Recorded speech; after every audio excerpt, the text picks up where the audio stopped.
Olá, boa noite. Sejam todos bem-vindos ao nosso Evangelho no Lar. Aquele encontro marcado com Jesus em nosso próprio lar, onde quer que estejamos, que possamos nos conectar a esta fonte da vida, aquele que é o caminho, a verdade e a vida. Então, lembrem-se, toda quarta, sexta e domingo estamos aqui às 19h30 compartilhando com vocês, conosco, esse momento sublime de conexão, de reflexão acerca da Boa Nova. Vamos então ler a nossa página de abertura para iniciarmos esse nosso momento. Vamos aqui abrir de forma aleatória, que a espiritualidade traz, vamos ajustando já nossas correntes de pensamentos e o fluxo dos nossos sentimentos. 7.9, item 7.9 para quem gosta de acompanhar. Tudo tem sua hora própria, nos lembra Carlos Torres Pastorino. O próprio céu tem horário para as trevas e para a luz. Aprenda com a natureza. Se em certas horas precisamos receber, não se esqueça de que noutras horas temos obrigação de dar.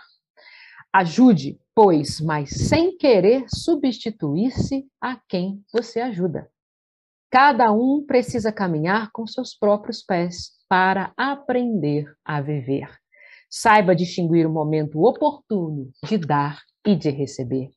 Nessa grande teia, né, que nos conecta, essa grande rede que nos conecta, todos nós temos credores e somos devedores. Nesse caminhar da evolução, uns mais à frente a escada de ascensão, outros mais abaixo, outros no mesmo patamar que nós. Então, como é importante nós sabermos a hora de dar e a hora de receber. Dar daquilo que nós temos de melhor e ter a humildade de também receber aquilo que ainda nos falta e que todos aí estão, né, a nos jorrar como raios, né, de luz para que possamos aí acessar essas informações. Eu acho que é um pouco a ver com o que nós vamos estudar hoje. Vamos então fazer a nossa prece, depois desse início sublime trazido pelas reflexões do nosso irmão Carlos Torres Pastorino. Vamos aqui nos colocar de corações abertos, de mentes expandidas, como se a janela agora, a nossa janela consciencial, se abrisse, para que deixar a luz, essa luz que vem do nosso Mestre Jesus, a se irradiar dentro deste quarto, que possamos abrir os nossos corações para receber a mensagem, se conectando ao alto, se conectando ao Mestre, e que esse alto e esse Mestre encontrem em nossos corações, em nossas consciências, aí um solo fértil para fazer, para materializar todas essas instruções, todo esse exemplo que eles vêm nos trazer. Abençoa, Senhor, o nosso desejo de cada dia buscarmos sermos espíritos melhores. Obrigada, Pai, pela sua misericórdia de nos conceder sempre novas oportunidades, cumprindo com os nossos deveres diante da nossa consciência, aquilo que somos. Abençoa, Senhor, esse nosso momento e agradecemos pela presença de todos que aqui conosco estão.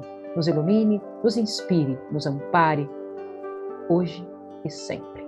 Que assim seja, graças a Deus. Então vamos iniciar a leitura de hoje.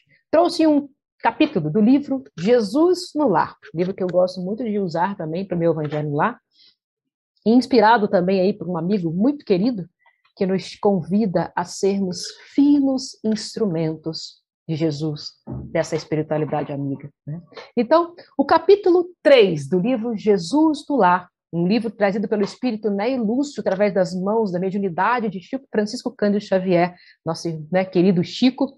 Vamos ler, então, as explicações do Mestre sobre como assimilar, como ser instrumento, mas não só instrumento, sermos finos instrumentos, é o que desejamos ser, e eu tenho certeza, porque aqui estamos buscando esse conhecimento. Vamos lá. Lembrando, né, sempre que Jesus se reunia nas casas, né, de alguma família, na casa de Pedro, depois de suas peregrinações diante de toda a comunidade, ele se reservava aquelas conversas mais íntimas, aqueles corações mais próximos dele. Então ele vai dizer: em plena conversação edificante, Sara, esposa de Benjamin, o criador de cabras, ouvindo comentários do mestre nos doces entendimentos do lar de Cafarnaum, perguntou de olhos fascinados pelas revelações novas. Vamos observar quais de nós, né, quem de nós não vai se ver aqui no papel da Sara, nesse desabafo de Sara. Olha só, ela dizendo ao mestre: a ideia do reino de Deus em nossas vidas é realmente sublime. Todavia, como iniciar-me nela? Como colocar em prática, né, essa ideia desse reino de Deus, dessa construção desse lugar, desse local, desse estado de ser do reino de Deus? Como iniciar-me nela? Temos ouvido as pregações à beira do lago e sabemos que a Boa Nova aconselha, acima de tudo, o amor e o perdão. Mas o quão ainda é difícil para nós, nesse estágio que nós estamos de crescimento de maturidade espiritual, exercitar, expressar esse amor e esse perdão, praticar isso. Imagina lá, há praticamente 2000 anos, ainda mais rudes, espíritos mais rudes que éramos, saber e conseguir compreender isso. Ela diz: eu desejaria ser fiel a semelhantes princípios, mas sinto-me presa a velhas normas, o homem velho que sempre grita dentro de nós, né? O espírito que tem aí dentro do seu departamento da memória toda a vivência, todas essas existências que passamos nessa vida eterna até o momento. E ela diz: não consigo desculpar os que me ofendem. Ela está sendo sincera, ela ainda não consegue desculpar aqueles que a ofendem. Não entendo uma vida em que troquemos nossas vantagens pelos interesses dos outros. Essa prática da abnegação, de se doar em benefício do outro, né? Sou apegada aos meus bens. Esse nosso apego aos bens, a tudo que temos, aos nossos bens terrenos. E ciumenta de tudo, ou seja, essa questão dessa posse, de perder o que aceito como propriedade minha. Ou seja, ainda não temos a consciência de que tudo que nós temos aqui é do Pai, tudo é temporário. Nós vamos ganhando a posse dessas ferramentas para que possamos usufruir e dar boa utilidade a tudo aquilo que temos, né? Então, né, quem de nós não se vê aqui na Sara? Aquela que ainda não consegue perdoar quem nos ofende, aquela que ainda não consegue desapegar daquilo que tem, aquilo que não consegue se deixar, né? Deixar o homem velho para construir esse reino de Deus dentro de nós, assimilar essa mensagem da Boa Nova. Mas assimilar essa mensagem é muito mais do que ler, do que entender, é compreender. A compreensão vai nessa integração de tudo aquilo que a gente estuda, que a gente busca no nosso modo de viver, no nosso modo de agir, no nosso modo de pensar, no nosso modo de falar, mas tudo nutrido principalmente pelo modo que sentimos. Os amigos espirituais sempre nos lembram que nós viemos aqui para reaprender a amar, para trabalhar esses nossos sentimentos, que é a fonte, né? É a fonte, é o cerne desse templo divino. E ele diz: a dama confessava-se com simplicidade, não obstante o sorriso desapontado de quem encontra obstáculos quase invencíveis. Para isso, comentou Pedro, né? Pedro logo se colocou. Para isso, comentou Pedro, é indispensável o quê? O quê? A boa vontade. A vontade que, como lembra Emmanuel no livro Pensamento e Vida, deve ser o gabinete superior dos departamentos desse nosso escritório, né? Foi visitado aqui por um passarinho. Então, a vontade há de gerir, de nos fazer escolher aquilo que devemos ou não devemos fazer. Mas não basta a vontade. Pedro nos alerta. A boa vontade. Em certa mensagem do Espírito de Meia e Meia, ela vai nos falar que a boa vontade é a que nos leva a ir ao encontro, não de esperar, né? A mensagem de Carlos Torres Pastorino: sabermos dar e sabermos receber. Essa boa vontade nos faz buscar esse dar, essa doação, a buscar aquele que sofre, aquele que chora, a buscar o animal ferido, a buscar a terra seca de molhar, a buscar a cuidar de todos os reinos, de todas as coisas. A boa vontade, nos diz Pedro. Ele segue, Pedro falando: com a fé em nosso Pai Celestial, aventurou a esposa de Simão, atravessaremos os tropeços mais duros. Então, ela chama para a gente a importância da fé, dessa confiança, desse crer, dessa força criadora desse nosso Pai. Mas a fé também no quesito ser fiel, ser leal, da fidelidade, como é da fidelidade? Do trabalho, da expressão do que o Pai é. O Pai trabalha desde todo o tempo, disse Jesus. Se o Pai trabalha todo o tempo, por que eu aí não vou fazer assim também? Em todos os presentes transparecia ansiosa expectativa quanto ao pronunciamento do Senhor Jesus, que falou em seguida a longo silêncio, ou seja, silenciou, interpretou, buscou a inspiração, que Jesus já tinha dentro dele, toda essa base de conhecimento, e fala: Sara, qual é o serviço fundamental da tua casa? Lembra, Sara é esposa de Benjamim, o criador de cabras. Então ele pergunta: qual é o serviço fundamental da tua casa? É a criação de cabras, ela responde. Aí Jesus pergunta para ela: como procedes para conservar o leite inalterado e puro no benefício doméstico?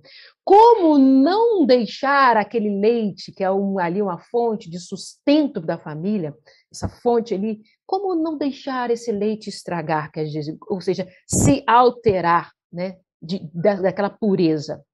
Ela diz: Senhor, presta atenção, Senhor, antes de qualquer providência, antes de qualquer coisa, é imprescindível lavar cuidadosamente o vaso em que ele será depositado. Ou seja, o vaso, o recipiente em que este leite puro será depositado, para que ele não seja alterado, para que ele não perca a sua pureza, é preciso lavar o vaso que vai receber.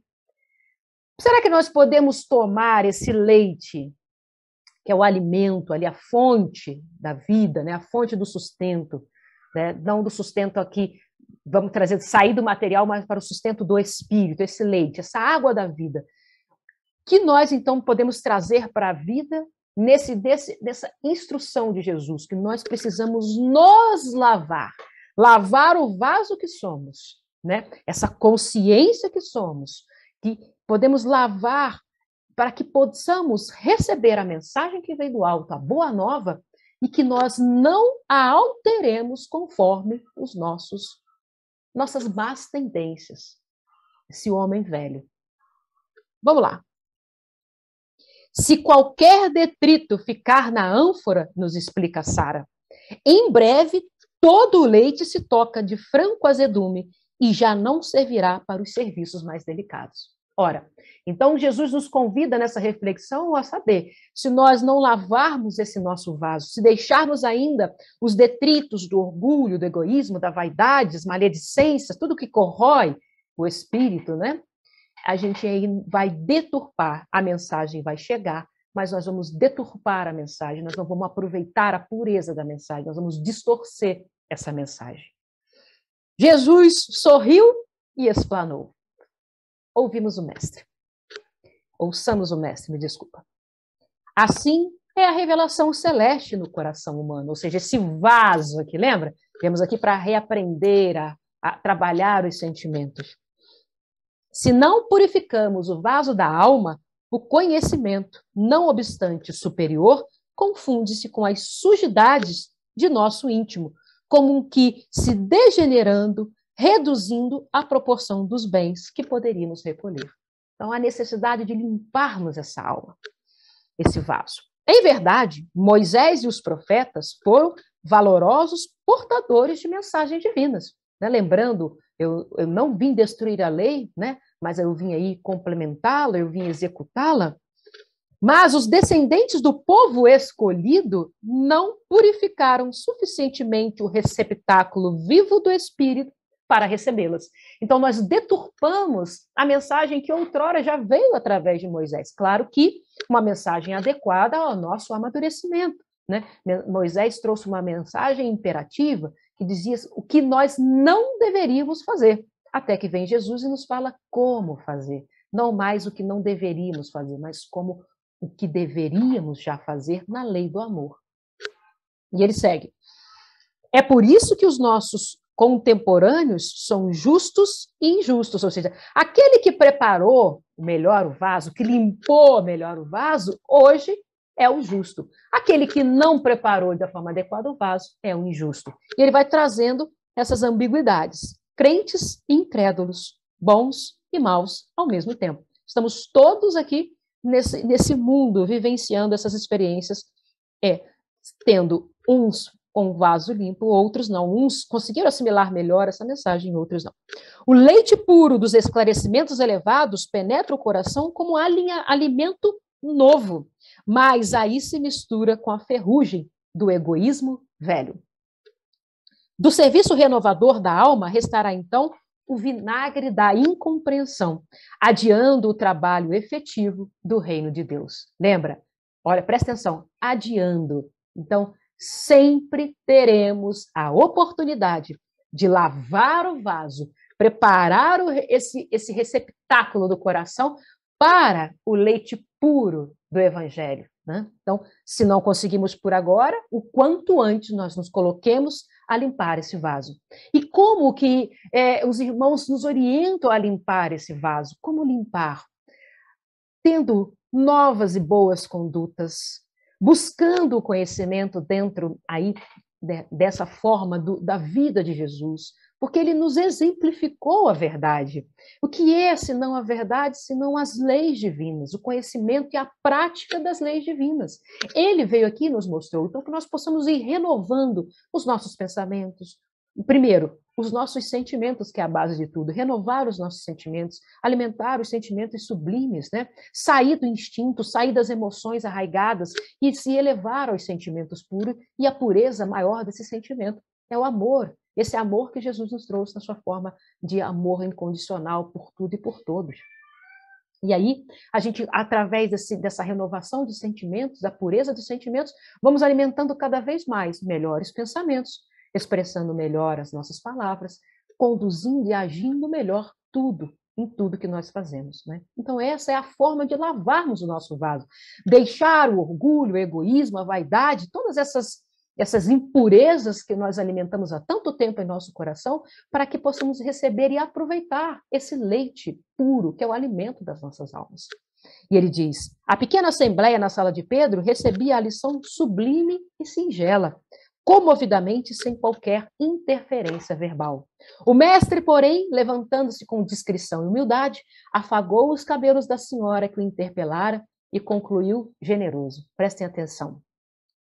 O orvalho, ou seja, né, essa água pura, cristalina, que chega até nós de forma sutil, né, sem machucar, mas aí trazendo essa leveza, essa hidratação, né, que você vê aquele orvalho na planta, né, que camada linda que faz. Presta atenção, esse orvalho puro, num lírio alvo, é diamante celeste.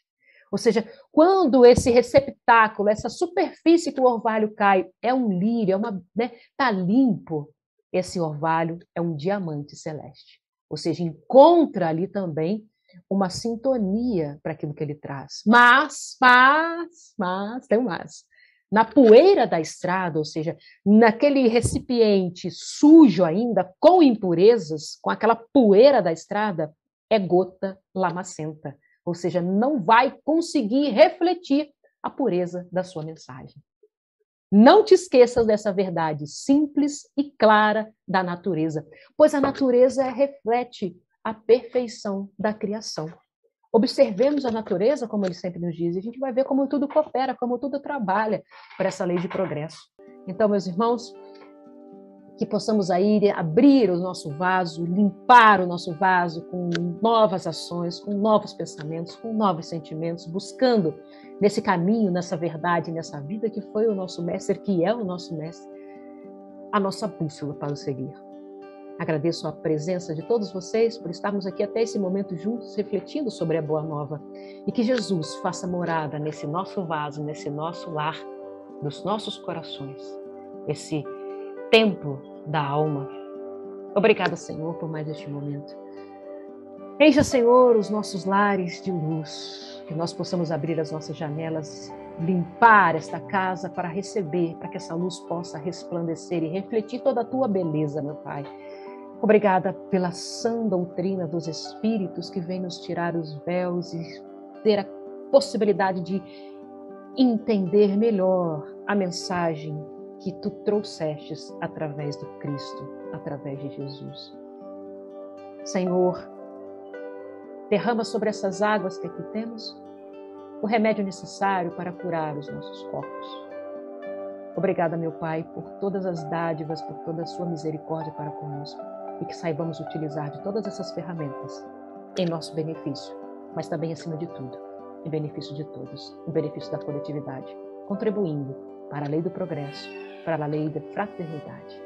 Fiquem conosco, meus irmãos, hoje e sempre, que a nossa casa seja sempre esse refúgio e esse ponto de luz dos Espíritos que nos conduzem durante essa jornada.